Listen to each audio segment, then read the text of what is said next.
Universo invisible, más allá de los sentidos. Meditación, reconexión, Reiki, armonía, yoga, ángeles.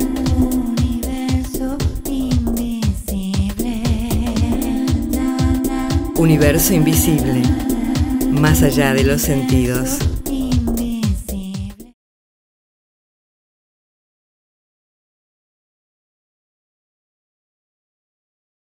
Y se habló mucho de educación y quería invitar a que suba al escenario a Germán, una bestia, hizo una película que se comunicó mucho por redes sociales.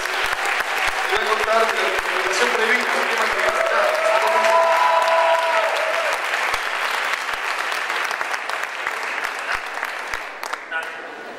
Buenas noches.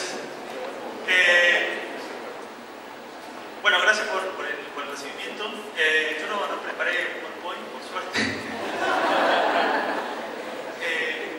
Y bueno, quería contarles brevemente un poco lo que hicimos, que algunos de ustedes tal vez ya saben, ya lo conocemos varios, lo que estamos haciendo y lo que nos gustaría seguir haciendo juntos en el futuro.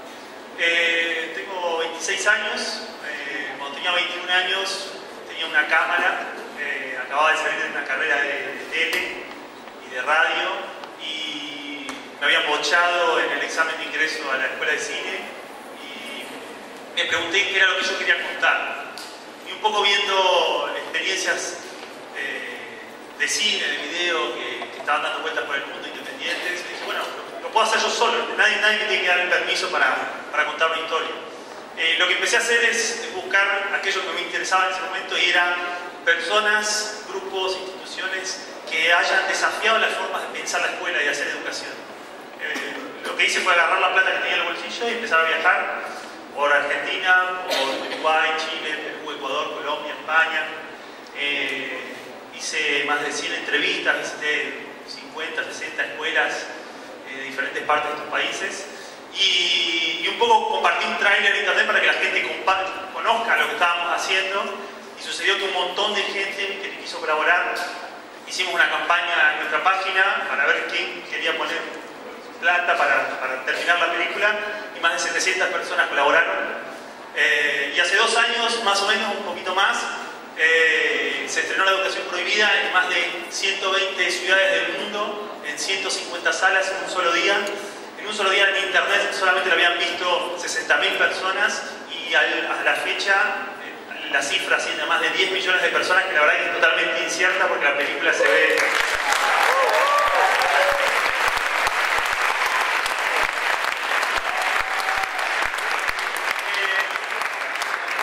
Hoy yo estoy un poco peleado con la película, como que es una novia que nos seguimos viendo cada tanto, pero que no...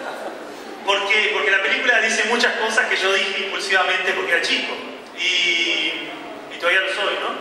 Y no me estoy arrepentido de eso, pero hay un montón de cosas de la película que nos dimos cuenta que había que mejorar.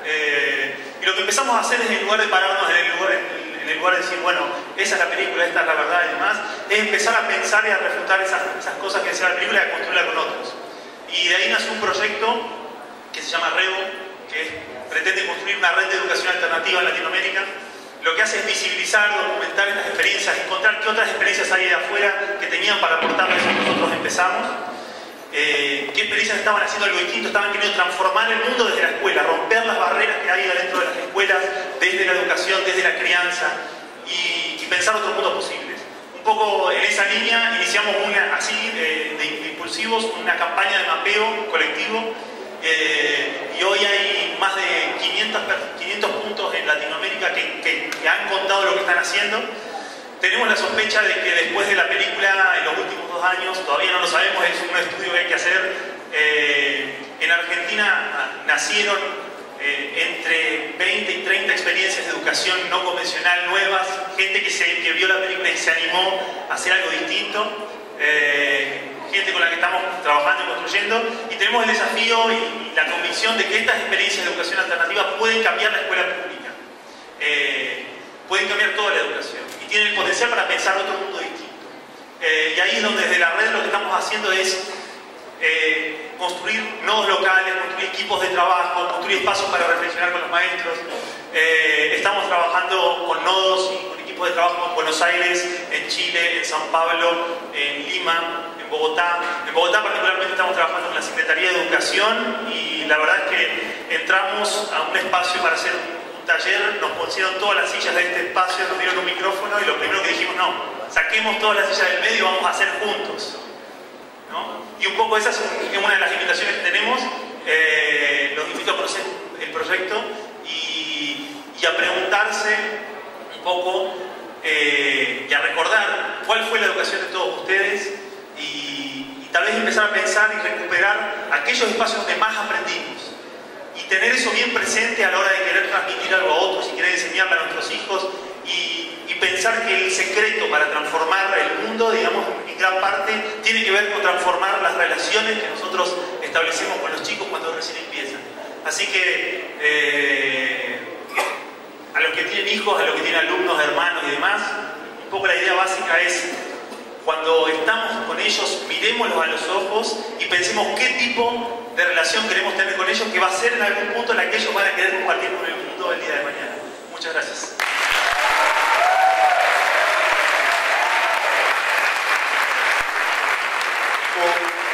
Bueno, nos queda un orador que es un lujo absoluto, zarpadísimo. Se llama Emiliano Emi. Pero antes de contar un poco de Emi, voy a agradecer a la gente que ayudó a difundir. Me marca Vini 5, recién me tomó prueba. No confías, me tomo 2 cervezas y pensás que... Bueno, nada, queremos agradecerle a la Bioguía, a La Nación, a Clarín, a Endeavor y al Techo y a Emprenda, que es Guille, un amigazo, primera empresa B de Argentina, que ayudó a que esto suceda, ¿no? Porque hoy hablamos también mucho de comunicación y hay que comunicar todo el tiempo para que esto crezca. Nada, les pido un aplauso para esas organizaciones, por favor, que son numerosas. Yo insisto, nadie cobró un precio. A mí me pone feliz que este evento es realmente colaborativo, o sea, es un ejemplo de lo que predica, ¿no? Pero también hablaba de esa importancia. O sea, acá hoy se hizo un evento muy a pulmón con mucha gente que se sumó sin pedir nada, porque realmente se siente esta causa y hay que llevarla más allá. Les contaba de Emiliano, hoy Peter hablaba de democratizar, ¿no? De la importancia de la democracia. Uno piensa en el espacio, ¿no? Y cuando uno piensa en el espacio, piensa primero en el metro cuadrado, después piensa en el barrio, después por ahí piensa en la provincia, en el país, en el mundo.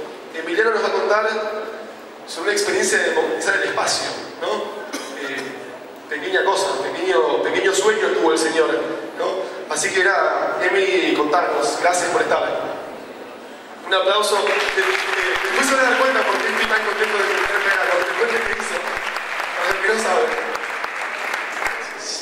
Bueno, soy el último escollo entre ustedes y los pericos, así que voy a tratar de hacerlo. Pasarme.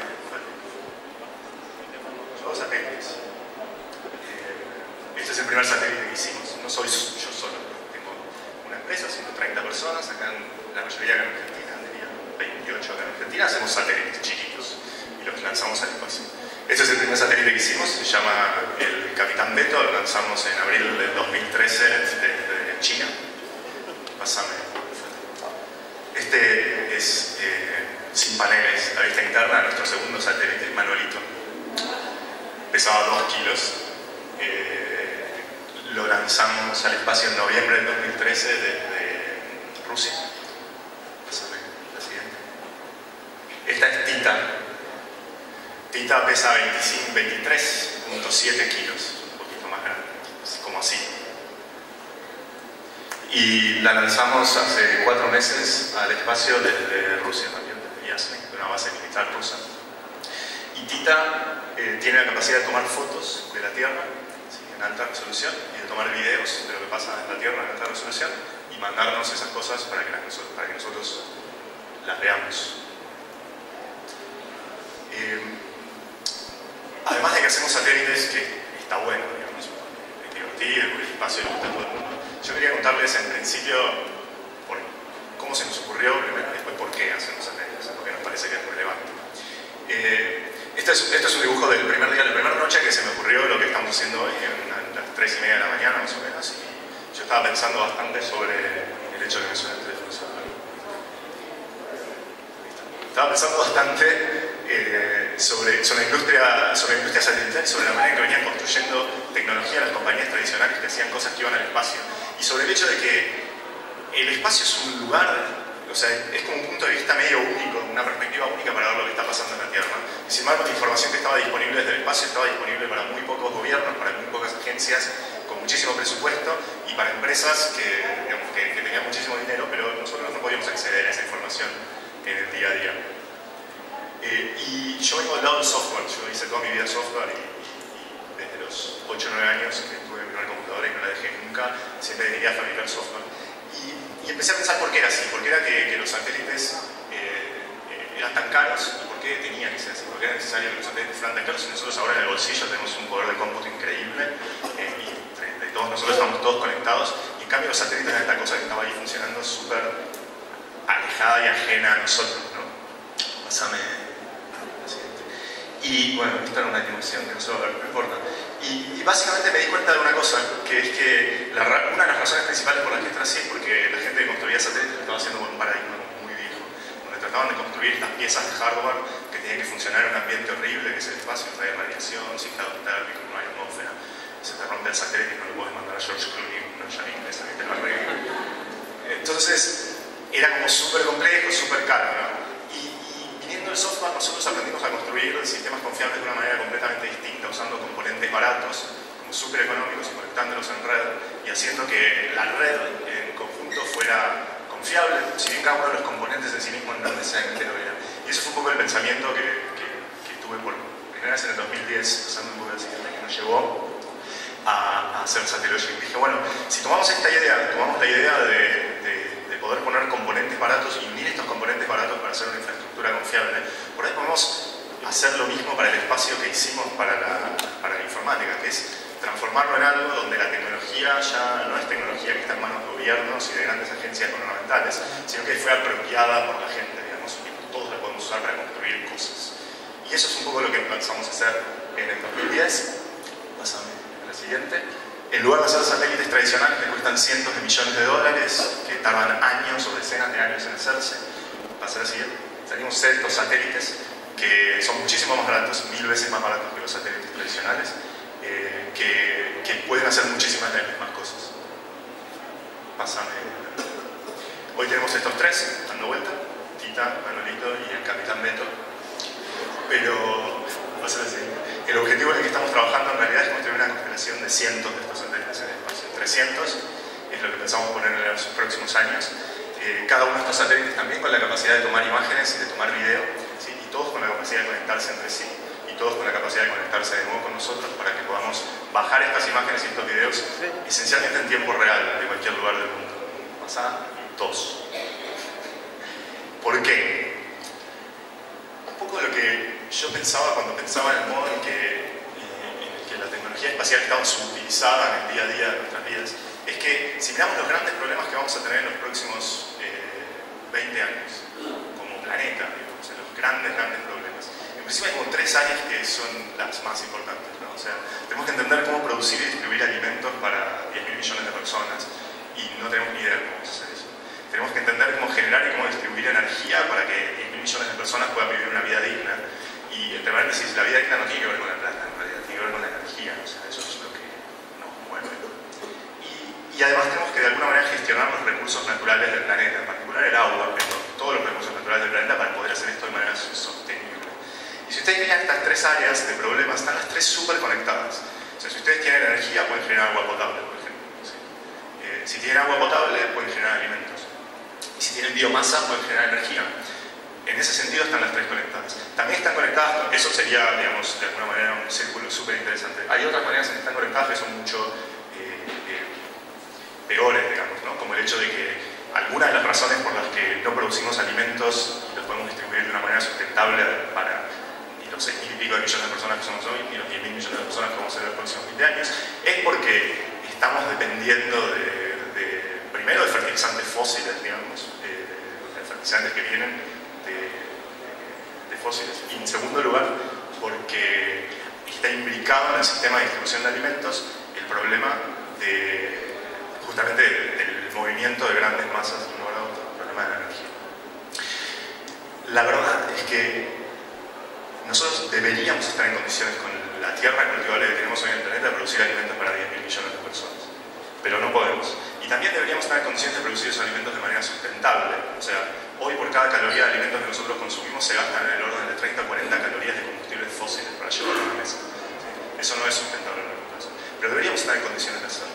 Y la razón por la que no podemos hacer esto no es porque no tengamos los recursos tecnológicos para hacerlo, sino porque eso implica tomar decisiones todos los días de intercambio entre estas cosas, entre recursos naturales, entre la generación y producción de energía, entre la generación de alimentos. Y hoy estamos tomando esas decisiones sin información. Las estamos tomando exclusivamente basadas en heurísticas, si uno quiere ser gentil, o digamos gente que sacude las manos, y por cuestiones de fe y porque es la manera que se viene haciendo desde siempre. Pero no las estamos tomando basadas en información. Pasa un poco al siguiente. Con la capacidad de mirar la Tierra en tiempo real, de poder ver, pásame al siguiente, cómo se desarrolla la biomasa de todo el mundo. Con nuestros 300 satélites vamos a poder monitorear cada hectárea de tierra cultivable del mundo todos los días a 1 metro de resolución, cada 6 horas de hecho, a 1 metro de resolución. Y saber exactamente cuánto nitrógeno están absorbiendo esas plantas, cuál es el estrés hídrico, cuáles son las plagas que están atacándolas, ¿sí? Cuál vamos a poder predecir cuál va a ser el ritmo de todos esos cultivos. Sí. Vamos a poder monitorear no solo la infraestructura crítica que nos permite transportar la energía y después transportar los alimentos, ¿sí? Sino encontrar maneras de optimizar los mecanismos. Vamos a la siguiente. Pero aparte vamos a tener la capacidad, mirando todo el mundo en tiempo real con estos satélites, de monitorear conflictos sociales en todos lados del mundo. De algún modo, al democratizar el acceso a la información de origen satelital, ¿sí? La información que podemos ver desde el espacio, vamos a estar democratizando acceso a algo que hoy solo tienen muy pocos, digamos, que es la posibilidad de saber verdaderamente qué es lo que está pasando. ¿Sí? Pasar al siguiente. En definitiva, el objetivo que tenemos es entender esta red de sensores que vamos a poner alrededor de la Tierra como una especie de, no sé si van a hablar del quantified self, esta gente que anda con los Fitbits y estas cosas y cuentan sus pasos y sus calorías y cuánto duermen y yo qué sé. Yo digo, bueno, eso está buenísimo, ¿no? Pero no sé dónde tener la cabeza de estar tan preocupado por todas esas cosas. Nosotros estamos haciendo el Fitbit del planeta, digamos, ¿no? Eso es un poco la manera de pensarlo. O sea, queremos poner esta red de sensores alrededor de la Tierra para poder entender cuál es la salud de nuestro planeta. Me parece ridículo que en el siglo XXI estemos discutiendo cosas que se pueden medir, como cuánta energía entra y cuánta energía sale, por ejemplo. Pasa así. Así que los dejo con esa reflexión. Este es nuestro planeta, es el único que tenemos. Ir al espacio, además de permitirnos mirarlo desde esa perspectiva y entender las cosas que están pasando, en algún momento nos va a permitir también